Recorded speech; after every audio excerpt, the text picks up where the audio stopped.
అంజలి ఇక్కడ ఎవరైనా కూర్చుంటున్నారా? ఇక్కడ శృతి కూర్చుంటది. ఏం పర్లేదు, అయితే నేను కూర్చుంటా. అయ్యో శృతి కూర్చుంటది ఇక్కడ. శృతి వచ్చినాక లేస్తానులే నేను అంజలి.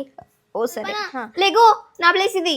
ఏ శృతి, ఇది నీ ప్లేస్ కాదు. అంజలి చెప్పింది ఇక్కడ ఎవరు కూర్చోట్లేదని. అయ్యో అంజలి నువ్వు ఇలా చెప్పినావా? నేను కల్పన నీకు అలా చెప్పలేదు కదే. నువ్వే చెప్పావు కదా అలా. ఇప్పుడేంటి అబద్ధాలు చెప్తున్నావు శృతికి? అంజలి అబద్ధం చెప్తుంది శృతి. అంజలి నీ పని చెప్తా నాగు. నేనైతే బుక్స్ తెచ్చుకోలేదు, నాకు భయం వేస్తుంది కల్పన. ఇప్పుడు ఏమంటారో టీచర్. అంజలి భయపడకు, నీ టర్న్ వచ్చినప్పుడు నేను నా బుక్ ఇస్తానులే. పక్కా. ఓకే. పిల్లలు అందరూ బుక్స్ క్లోజ్ చేయండి. అండ్ ఎవరెవరు బుక్స్ తెచ్చుకోలేదో చెప్పండి. టీచర్ అంజలి బుక్స్ తెచ్చుకోలేదు టీచర్. ఏం చేస్తున్నావు నువ్వు? ఎందుకు చెప్తున్నావు టీచర్ కి? పదమ్మా అంజలి బయటికి వెళ్ళు, క్లాస్ బయటికి వెళ్ళు. ఎస్ టీచర్, అంజలికి బయట పంపించేయండి. నీ పని చెప్తా నాకు కల్పన. నువ్వేనా డాన్స్ సెలెక్ట్ అయింది? అవును. అయ్యో సో సాడ్.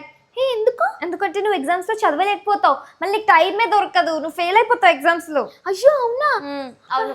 అయ్యో టీచర్ నేను డాన్స్ లో పార్టిసిపేట్ చేయను. అయ్యో ఇట్లా చెప్తే ఎట్లా అమ్మా? ఇప్పుడు లాస్ట్ లో ఎవరు పార్టిసిపేట్ చేస్తారు? టీచర్ నేను చేస్తాను. నువ్వైతే టైం దొరకదన్నావు కదా చదవడానికి, మరి ఎలా చదువుతావు? చదువుతానులే నేను ఎలాగో. Dance important you know. టీచర్ మీరు నా వీడియోస్ చూస్తున్నారు కానీ ఛానల్ని సబ్స్క్రైబ్ చేయట్లేదు. ప్లీజ్ ఛానల్ని సబ్స్క్రైబ్ చేసుకోండి.